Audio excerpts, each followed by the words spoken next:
The old mantra used to be to tough it out if you were hit in the head, but lately there's an added focus on treating concussions. At Faith Regional, they make sure Northeast Nebraskans take the condition seriously.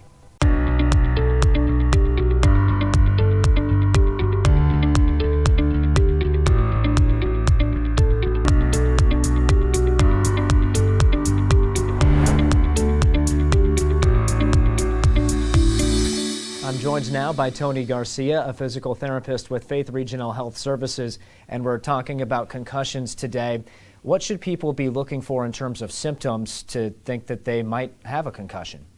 Well, the biggest thing would be some kind of indirect or direct blow to the head. You typically notice it more with athletics. The two biggest symptoms would be a headache or dizziness.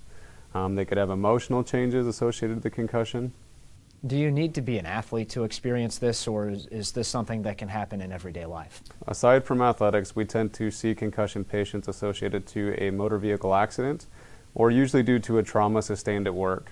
I think that the old message was tough it out. If you tough it out, typically you're going to make the symptoms worse. More often than not, if you seek treatment, we can help expedite the process and help you manage your symptoms. That whole mentality of tough it out, might have worked 20 years ago, but that's not what shows to work now.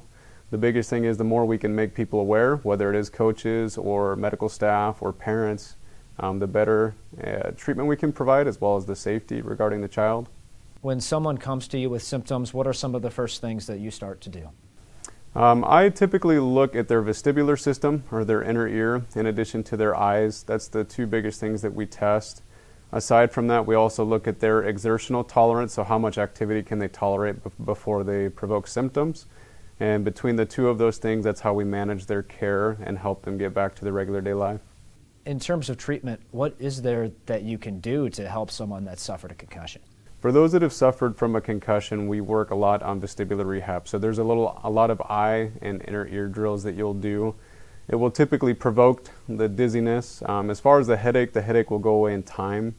The biggest thing is if you're still getting dizzy where you can't walk, you can't balance, you can't get out of bed without symptoms, there's ways to improve upon that. Well, Tony, thanks so much for joining us. Thank you for having me.